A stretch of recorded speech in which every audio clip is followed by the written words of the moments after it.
Wa alaikum salam wa rahmatullahi wa barakatuh. On y changement de programme sur les points à l'ordre du jour. Et en même temps qu'à au directeur de contenu de deux facteurs. Premier facteur, on a ni binani be wontirbe ben sengo Europe tawbe ben jango be ay golle. Mais en même temps qu'à contenu pertinence sujet mo jogidengo mo tawata on a été obligé de l'élaguer araw juuɓe kudemo o famade moƴƴa. On a quelques soucis également page ɗo mi anda so tawi on remarque ɗo joni way wasi interruption waɗi on est à 83 darike ɗon.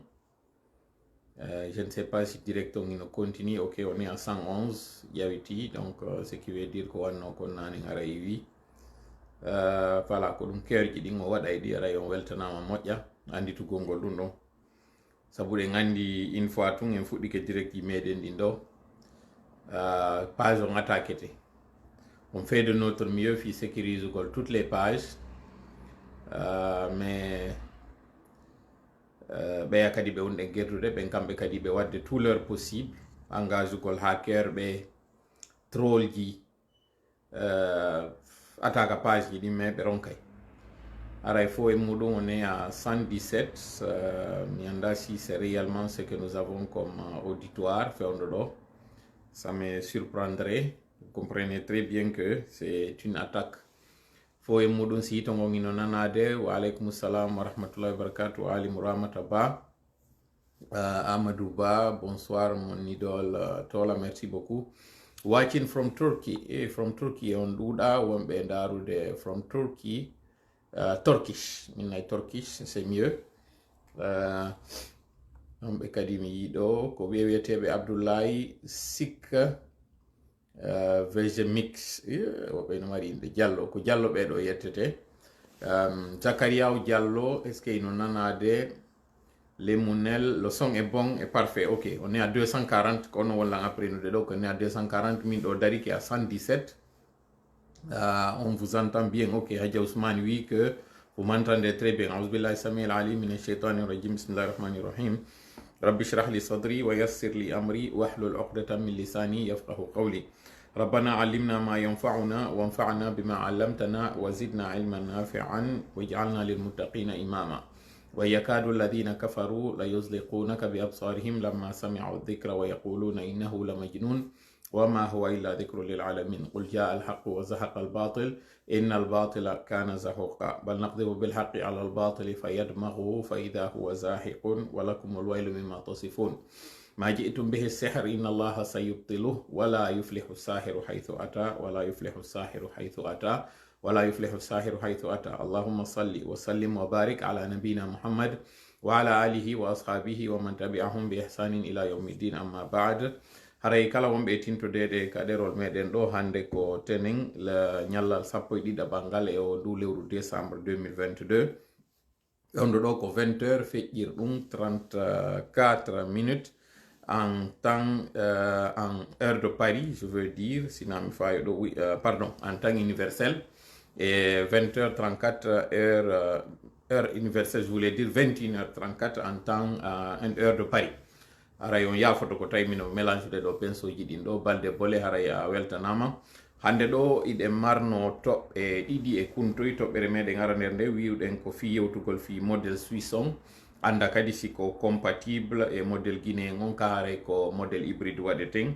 Wiwɗen ka divers ji ko yewtugol haray fi au procès de 28 septembre avec la sortie du capitaine Moussa Dadis Camara tawnoɗon himo habba moƴƴa non. Et en même temps kadi nun ka divers ji yewten nun fi décision CEDEAO on parce que on woni on buy landitiɓe ko ɗum woni haray lecture communiqué final waɗa ɗon ɗo parce que ari ñande go mi wolino e direct mini piège mo tawata haray CEDEAO on hino waɗani CNRD on donc haray on insisti ɗo moƴƴa udditana on ɗo huncitana on ɗo rideau on seeɗa coin de voile no wirte non leval o coin de voile par rapport e kon ɗum woni ko feƴƴi ka CEDEAO ton. Haysi mi wolata piège on fo an nantier parce que une fois o andi ke hande kadi aray senerde ndara no déjouiramo maɗum ɓe ndara non ɓe ɓitorano fo e muɗum ande tun aray segele wi pike ɗikkun dow ku ƴawrama ka dow aray andaka ko on to darete fo e muɗum hara mi toriki Allah en yettimo taw kanko tawɗon o newnani en heɗintingol nde jonde meɗen ɗo yo newnan en seeden e ɗo e jam en torike mo ɗum ɗon en landike mo kadi o juuri yurmede makko nden e nde jonde meɗen ɗo waɗana inde jonde barkinade yo longinan konko wondi e sawaba mi fufa ɗum ɗo no ɓuri e moƴƴirde si mi hewtini noon ɗum ɗo o wawa on onon kadi o wawna on onon kadi nanugol faama hutara konko ɓuri e moƴƴude e mum en fof heɓen nafa mi yewtuɗon onon kadi heɓen nafa onon jentagol ngol si tawi noon aray ɗum ɗo waɗi ara yetten mo kanko Allah tawɗon ko kanko woni aray ko moƴƴi e meɗen min e hawritugol e sawaba onon kadi hawritugol e sawaba ka nanugol ngol si tawi noon axe ɗum ɗo waɗi haray ande taw gogo neɗɗo on ko faljowo donc kala konko tawata aray no lellite kala konko tawata mi faljite ara on amali few andi ton neɗɗo on haray ko faljowo ton mi wi on kañum kadi na wondema duuɓi ɗin haray hakkille ɗen gayni fendade ma alluwal ngal haray no towi ka tawata haray mi wonay mi faljali donc haray ko ɗerol meɗen ngal tawata e fof ɗen hawti e muɗum wurtani elan kala konko yiwɗon ino aali lelli ton kala konko tawata ino lelli sifa wano no waɗirno hankin ɗo weltanoɗen kadija plus isa wattanɗo yila e o lapsus waɗo ɗo kam on no yewtude hankin fi canton ji ɗin min ni canton de Genève ji ɗin ko ɗi 27 haray ko lapsus waɗi ton non seulement ka dartoygol mi tawi ko 27 mi wi au lieu de 26 mais pire min ni canton de Genève ji ɗin alors que Genève tigi ko canton go e nder ɗin canton ji nogay e jeego woduɗe ɗin e nder Suisse on donc Suisse mi falano wiide mais bo souvenir mo mi heɓi on e o ville de Genève haray ko ɗon souvenir waɗi tawata hara mi ɗum ɗon haray kolimi ka hunduko si tawi na ɗiɗo fof andete haray seytane no wawi yollade ka yewtere meɗen ɗo o bonna nde o yewtinanmi konko tawata haray na ɗum mi eɓɓuno sifa haray koko woni ɗama o faminan onon ngon faamu ngu tawata haray na gonɗon haray wonno mi faala ko ɗum woni haray yewtere moƴƴere kono wona faamu bonɗo mi torike on noon kañum kadi haray waɗane en du'a moƴƴa saabu ko ɗi du'aji ɗo dandatanmi Allah sabinɗinirta dandugol lan ɗintanaji tawɗi haray no yilade hakkude leydi e kammu no mi wiri noon guite moɗon ɗen tun ko cikkoto e hoore an ɗo ɗe wawi battinde an kono alhamdulillah rabbil alamina siwa fifa ɓe wiyeteɓe balde bole e o Moukhtar Ba ma ɗum Hadja Ousmane kala ɓen tawɓe no waɗa ndelan ɗo du'a kene e gunɗo ɓeɗo haray ɗi du'aji maɓɓe ɗo ino wallinanmi fondon saabu ɗum ɗo ino wawa yirtude ɗintanaji tawɗi haray ino fokkitanimmi ɗi tawata on ko ɗum yiyo ton kañum kadi haray ɗi du'aji ɗi mi waɗata ɗo ka fuɗɗode ɗe ayeje ɗe mi jangata ɗo ɗe tawata ko ɗe ɗo haray mi woni e dolnorde mi faando noon wondema ina kanje ɗe woni lan e dandude ko Allah tippinɗo ɗen ayeje ɗon on woni dandowo kon noon kañum kadi haray woni dandowo en fo en torike mo noon yo hisin en enen e ɓe gureji meɗen amin ya Allah haray ɗen fuɗɗade yewtere nden ɗo nde tawata on foppo en yahay taw ka divers ji ɗo annatan da yimɓe ɓe garde ɗo kuufale haray mi salmitike ma ɗo yo sakitu ɗo yewtere nde moƴƴa nde hewta jama on haray ɗen fuɗɗorade taw o procès dit du 28 septembre mo tawata on en heɗitike mo ɗo hande avec la comparution du très attendu capitaine Moussa Dadis Camara ancien chef de la junte CNDD et ancien président de la République de Guinée sous l'ère de la junte du CNDD toujours. Haray ɗen andi ko ɗum woni ko toñira ko tawgol ko kanko woni ko tumira wiwgol woni imminɗo ɓe yawnoɓe wari yimɓe ka stade du 28 septembre. Duuɓi sappo e tati Djiby Mourado ndu waɗi e tuma tawno habbano foppo yiiɗo ko ari ɗo yewtere nde o waɗi nden.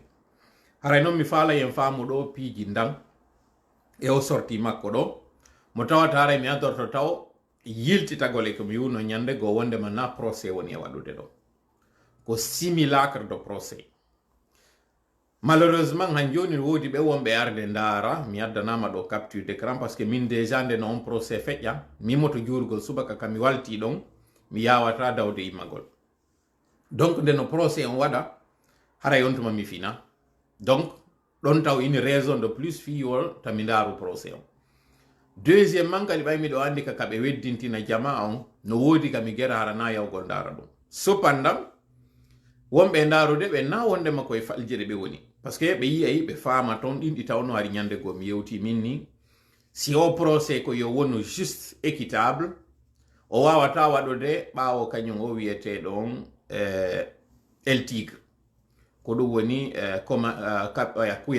Konaté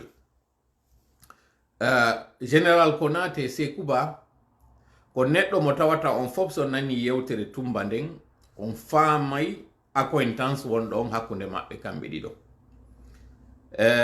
Hande ɗo ko mi faala yaltintinde yewtere an nden nawiugol ngol encore une fois de plus mi heɓi gonga no naɗum ko poɗugol hakkille meɗen ɗen e konko tawata ray ko essentiel hande ɗo on ɗum woni ɗum émotion ji ɗi wonɗen e heɓude ɗin ɗi wona ɗen manipulirede e muɗum. Comme j'ai dit, komi tawaɗo e famille victime ɓe 28 septembre pour avoir acon hakke no seres que musidɓe an hiɓuɓe maketeɓe Allah henno Bappa Amadou fatinoɓe e nder o 28 septembre. Kala ndaroɓe vidéo ji ɗin yiyayɓe ton ko mawɓe waɗuɓe waare danere ɓe tawata malgré décomposition poussé corps ji ɗin kamɓe hari corps maɓɓe on ko intact.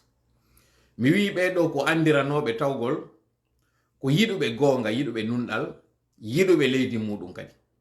Sabu wano kamɓe ɗo malgré duuɓi maɓɓe ɗin kami yiyata hande ɗo eno inni cippirongo ko fayɓe ɓen tun hani waɗugol ina affaire mawɓe ɓen fayɓe yaltuɓe ɗon kadi ma sukaɓe inne ko bandiɓe ñande nodditano 28 septembre 2009 kamɓe ɓe yaltuno mais hina kamɓe ɓe yaltuno malgré que ko inete ko sukaɓe ma fayɓe hari nodditano nden ñande ko kamɓe julnuno subaka on ka juulirde wonde Petit Lac ɓe yimmi ɓe seeni terle wano ka 10 heures ɓe yehi ɓe tawoya e nder ɓe manifestant ɓe ɗo malheureusement hawra e maɓɓe ɓe laati fure.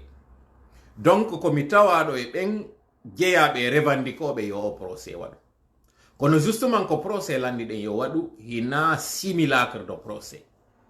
En d'autres termes, si capitaine Moussa Dadis tawɗon ko kanko ardi gente on kanko ardino leydi ndin on tuma si tawi o nodditama ka barwal ɗo siko yo laaɓu net feewa sendidire guɓe e condi tawa koye nunɗal wona e jooɗede tawnoɗo on ko ministre de la défense parce que yawnoɓe felli toon ɓen ko militaire ɓe kanko o ministre de la défense à l'époque tawɗon ko kanko kadi lannitoyi transition on tawaɗo e ɗen koye nayi arane ɗen e laamiɓe ɓen CNDD on parce que contrairement e CNRD kamɓe ɓe jonnuno en liste maɓɓe on mo tawata e yii ko homɓe compose. Donc Sékou Ba Konaté no tawa e ɓe additiɓe ɓen hikkiɓe ɓe yeeso e ɗum ɗo. Comment comprendre alors qu'on puisse convoquer un capitaine Moussa Dadis Camara pour lui demander à ce qu'il parle de cet événement du 28 septembre, qu'on convoque l'un des supposés commanditaires des tueries à la personne du commandant Abakar Sidiki, dit Toumba Diakité, et qu'on convoque et qu'on fasse comparaître des personnalités non des moindres comme Claude Copland, appelé autrement Granco, mais qu'on omette de convoquer d'abord une des personnalités du CNRD, une personnalité influente. Et d'ailleurs, vous avez écouté aujourd'hui combien de fois le pouvoir était même entre les mains de Sékou Ba Konaté avant qu'il y ait justement cette interposition des éléments à l'époque qui ont imposé le capitaine Moussa Dadis Camara. Donc, celui-ci a été ministre de la Défense. Il a été celui qui a terminé cette transition avec tous les couacs, avec toutes les difficultés. Donc, c'est inconcevable aujourd'hui, pour une question d'objectivité et pour une question de sérieux de cette procédure, qu'on omette de faire comparaître et qu'on dise d'ailleurs que cela n'est même pas envisagé, qu'on fasse venir le général Sékou Ba Konaté. Aujourd'hui, si nous sommes dans cette situation où c'est la succession de transition ou bien qu'on parle même de cette gouvernance, M. Alpha Condé, de 11 ans, où nous avons eu tous les problèmes, l'auteur et le responsable de toute cette pagaille, de tous ces problèmes, c'est un certain général Sékou Ba Konaté. Aujourd'hui, si nous devons pleurer et nous en plaindre aujourd'hui, c'est justement nous devons mettre toute la responsabilité sur le dos et sur la charge du général Sékou Ba Konaté. Alors, encore une fois, j'insiste que ce procès ne peut pas être tant qu'on ne fait pas comparaître, ne serait-ce qu'à titre de témoin, le général Sékou Ba Konaté. C'est inconcevable. Vous avez écouté aujourd'hui cette sortie, bien que ratée, on va dire, du capitaine Moussa Dadis Camara, aujourd'hui qui, à mon humble avis, à mon sens, bénéficient d'abord de cette présomption d'innocence. Et pour ceux qui l'ont suivi, vous constatez qu'il n'y a pas de lucidité dans ce qu'il dit. C'est dommage. Et c'est cette brèche-là que beaucoup en ont, dans laquelle beaucoup se sont engouffrés pour encore mettre le capitaine Moussa Dadis Camara dans des problèmes. Aujourd'hui, il devient l'unique auteur et responsable sur qui pèsent toutes les charges. Alors que pour ceux qui connaissent le capitaine Moussa Dadis Camara, d'abord vous sentez en lui cette incohérence avant même qu'il ne soit atteint par balle au niveau de la nuque. Et aujourd'hui qu'il a été atteint et qu'il a été en exil, vous constatez qu'il fait du coq à l'âne. Il est en train de parler. Dans des pays normaux, on aurait arrêté ce procès pour demander un examen psychique et psychiatrique de la personne. Loin de moi de le dédouaner, loin de moi de jeter l'opprobre sur lui, mais c'est une question de bon sens. Le capitaine est tout sauf cohérent dans ce qu'il est en train de dire. Dans ses propos, c'est l'une des deux choses. Soit il admet et il corrobore ce qu'avait dit le commandant Toumba Diakité, à travers des confirmations qu'il est en train de faire, il est en train d'apporter du lot, il est en train de mettre de l'eau au moulin du commandant Abakar Sidiki, ou bien il est tellement empêtré qu'il n'arrive pas à pouvoir se défendre. Cette présente sortie que je suis en train de faire à ma qualité d'observateur et à ma qualité de membre de famille de victimes, je demande très humblement à ce président du tribunal, qui est quelqu'un de très serré, parce que malgré cette cacophonie dans la salle, malgré cette incohérence, il garde toujours son mal en patience, en écoutant cette personne, mais en faisant écouter aussi cette personne-là à l'ensemble de la population. Aujourd'hui, je lui demande d'abord d'arrêter ce simulacre de procès, de faire venir le général Sekouba Konaté, afin que celui-ci s'explique. Parce que malgré toute l'incohérence de la sortie du capitaine, il y a aussi du sens dans ce qu'il est en train de dire. Ce sens, c'est quoi? C'est qu'il y a eu des événements entre les deux tours.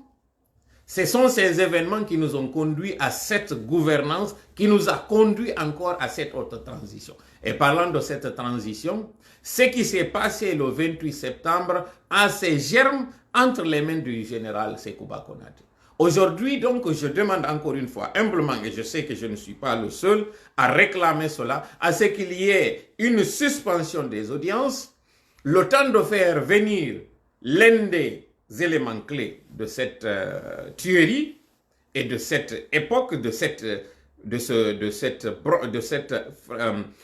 intervalle de temps de notre histoire, mais aussi de faire examiner le capitaine qui n'est pas vraiment en train de jouir de toute sa lucidité, sincèrement. Et à la place, et là je m'adresse aussi au capitaine si toutefois il m'entend, je lui conseille humblement d'arrêter cette chute et d'abord de reconnaître qu'il y a eu des problèmes et qu'il y a eu des crimes et qu'il se conseille lui-même en disant que plus il parle, plus il est en train de s'enfoncer. Donc, qu'il se rappelle que c'est justement son excès de parole qui l'a conduit à ce qu'il est en train de vivre aujourd'hui. Donc, humblement et gentiment, mon capitaine, je vous demande de faire votre mea culpa. Plutôt que de jeter le discrédit sur les autres, en particulier votre aide de camp que vous dites n'avoir vu qu'une seule fois, alors que les images attestent que vous avez été avec lui plusieurs fois et vous-même vous dites que c'est lui qui vous a empêché de sortir ce jour-là, vous êtes en train de corroborer ce qu'il dit sans vous rendre compte. Et on dit qu'une faute avouée est à moitié pardonnée. Si vous avouez de la même façon que vous avez fait en commençant vos propos, en présentant vos condoléances aux familles éplorées et en regrettant le décès de ces victimes, en même temps le décès de celui qui était votre protégé à la personne de Joseph Makambo, sachez qu'il n'est pas encore tard d'admettre que c'est sous votre commandement qu'il y a eu ces tueries et qu'en quelque sorte vous avez votre part de responsabilité. Mais lorsque vous avouez que cela a été perpétré sous votre commandement, mais sans votre consentement, vous auriez eu l'assentiment et vous auriez réduit la charge qui pèse contre vous. Cela, je le dis à votre charge, mais en même temps aussi à décharge, je demanderai à ce qu'on fasse un examen psychique de votre personne parce que vous n'êtes pas en train de parler des choses qui sont cohérentes. Vous avez fait plus d'1 heure en train de parler et j'ai pris mon temps d'aller dans les commentaires et j'ai trouvé unanimement que toutes les personnes qui vous observaient voyaient l'incohérence et l'ambivalence de ce que vous êtes en train de dire. Qu'à cela ne tienne, je demande à ce que ce procès, que ce simulacre de procès soit arrêté ou suspendu momentanément le temps de faire ces deux choses. Haray hiɗen fuɗɗade ɗo yewtere meɗen nden artende pulal. Kala ɓen tawɓe nani faami ko mi wi kon o yafoto ko tawata kon haray mi fillitoto ko mi wi ɗo. Mi wiwno ñandego minni o dossier wiyaɗo 28 septembre ɗo ñawore makko ina ñawore tigi tigi woni e waɗude.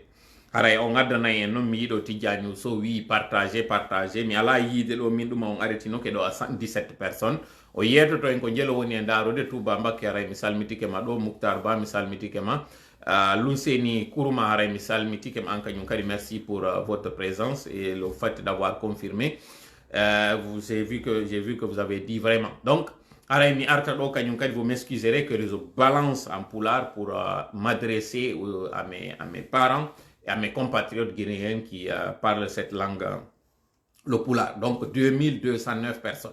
Merci beaucoup, Koko Andin. Donc, no mi wiri non, Koko woni e waɗude ɗo si ɗon anditi ñande go mi yewtuno mi inni kaka weddintina ɗe wona ɗe waɗanede ɗo parce que na procès woni e waɗde ɗo ko simulacre de procès kaka weddintine ɗen.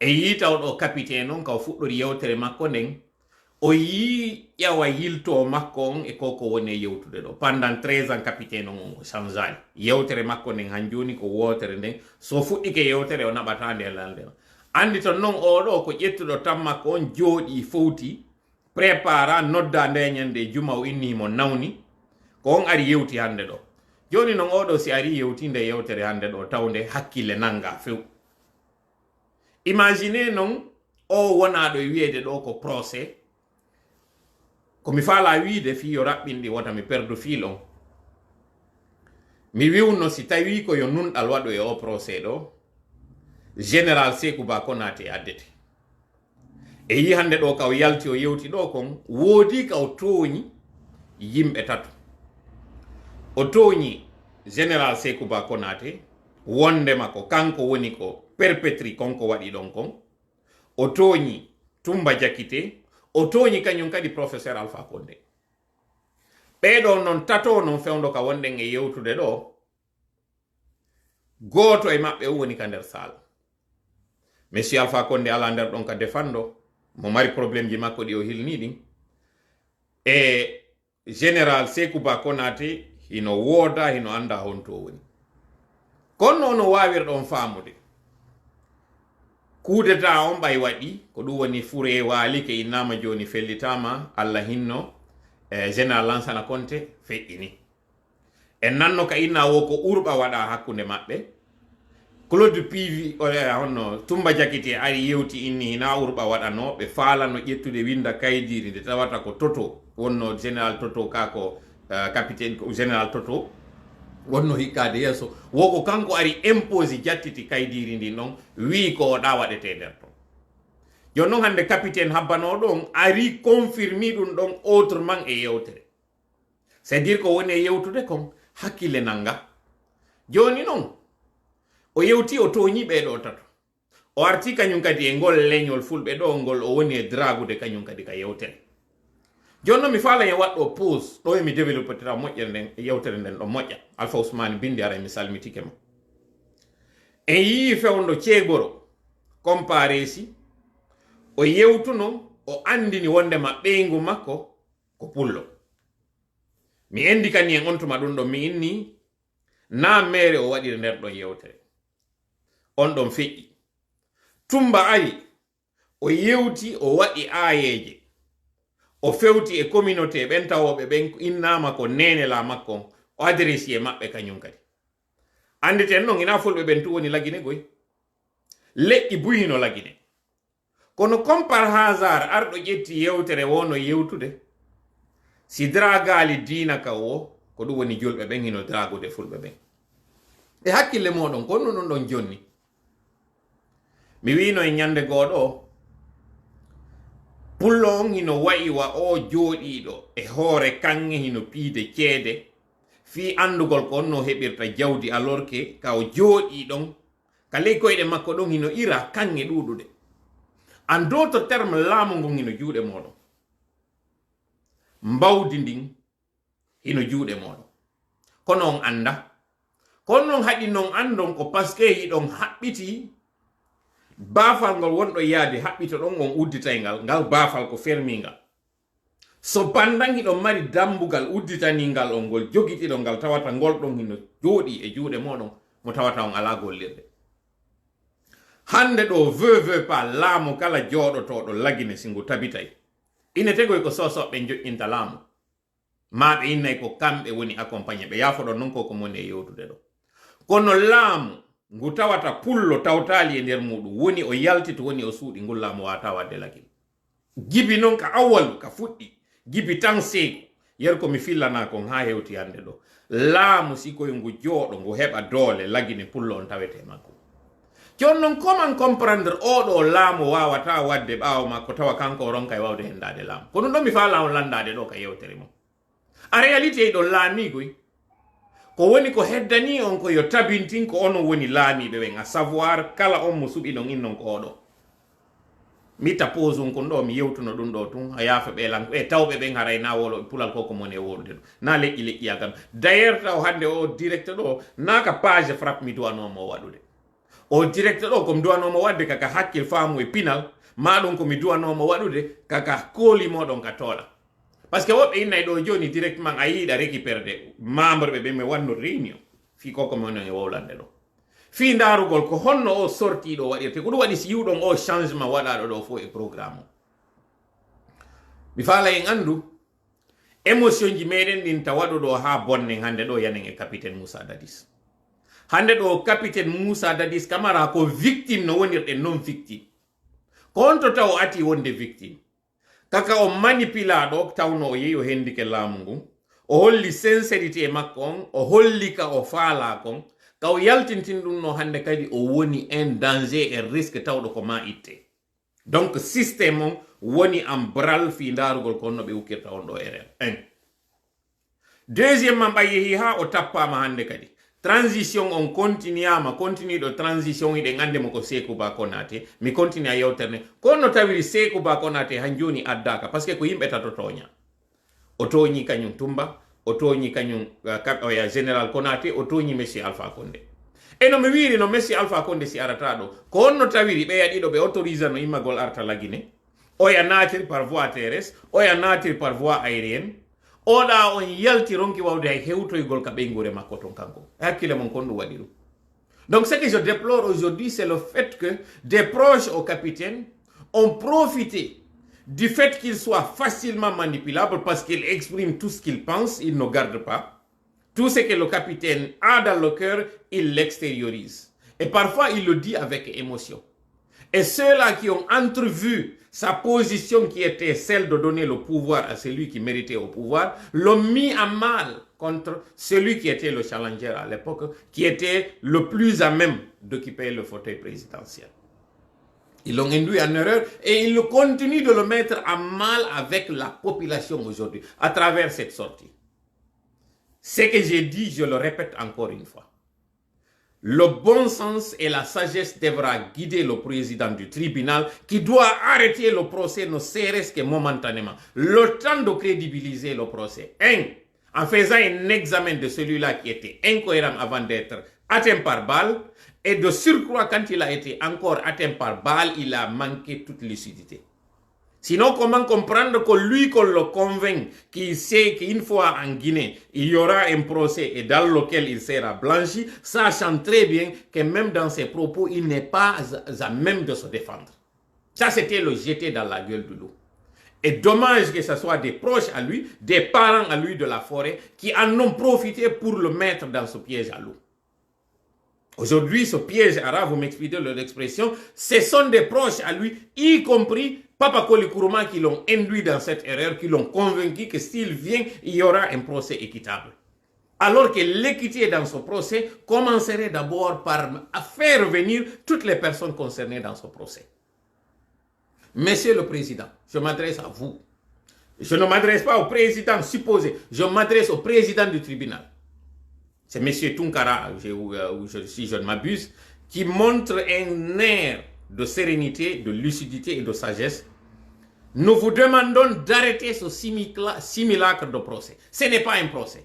Et de faire venir celui qui a été cité, ne serait-ce qu'à titre de témoin, parce qu'il a été cité, pour qu'il vienne s'expliquer, pas pour le moment en tant qu'accusé, mais en tant que témoin, qu'il vienne s'expliquer à la barre.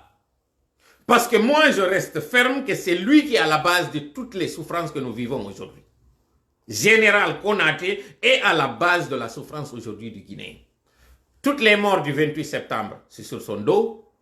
Toutes les morts pendant les 10 ans de M. Alpha Condé, c'est lui. Parce que c'est lui qui a changé. Ce n'est pas la première fois qu'on entend cette rhétorique. Que c'est lui qui a changé l'ordre des résultats. D'ailleurs, qui a empêché à ce que le victorieux passe dès le premier tour. C'est lui. Il est à la base de tous nos malheurs aujourd'hui. Donc, pour une question de bon sens, faites arrêter ce procès ou le suspendre le temps de faire venir le général Konaté. Et faites un examen psychiatrique au capitaine afin qu'on sache s'il est en mesure. Un procès, lorsque l'un des accusés n'est pas en mesure de se défendre, directement les charges tombent. Je ne suis pas en train de le dédouaner. Je dis encore une fois, je suis soucieux, préoccupé et demandeur à ce qu'il y ait procès, mais un procès, pas un simulacre de procès, monsieur le président de la Cour, monsieur le président du tribunal plutôt. Donc, mi artakadi e pula. Mi fala hande do wata e weddito. En fop insiste ngara en nangali yanugol e capitaine on do, en yido deja tumba hebi gonga yewtere makone. Mais yewtere nde tumba joginde tumba ino suudu de goɗɗum. Ko tawata ko on pacte do mo mi fala ka revelde do tawande. Mais mo tawata soɓɓundu muɗum fuɗɗike yaltitude. Ndun soɓɓundu fuɗɗindu yaltitude do wata en confondu fogne e fogne colli. Non nous trompons pas d'adversaire. Capitaine Moussa Dadis Camara no doit reconnaître de ko waɗi e laamu makko ngu. Waɗi e hoore o puusa e waɗu. Enen kadi non waɗaɓe e hoore muɗum population wawen andude ko onno gerdete nangem bonɗo meɗen o. Ɗo no wayi wasi goɗɗo ƴetti hayre fiɗirima nde. Ɗo ya andu fiɗirɗoma hayre nden on ƴetta hayre nden e tappugol. Ko juuɗe maɗen mbarmata. Si en tappiɗo hande Dadis ko kayre nde tappiraɗen nde wonɗen e tappude ɗo na ƴettuɗo hayre nden on fiɗi. Ƴettuɗo hayre nden fiɗi on ko on faala ɗe yo adde ɗo. Tumba yewti gonga on kono yewtimo ha e hakkude o yewtalimo o fof. No ton ko acci. Komi falaka min mawitude ɗo. Kono ko tawata capitaine on andi si hakkille goɗɗo dirtima ɗe sotti ɗe artata ha ka duwa ɗon few. Kono ɗe wonata kadi ɗa ɗe ara souvent ɗe ginda e takko ɗon ɗe tourna ɗe yaha. Ɓengure noon capitaine on yafolanko mon e yewde ɗo. Kono capitaine on hakkille ɗen timmaka woni e yewde ɗo.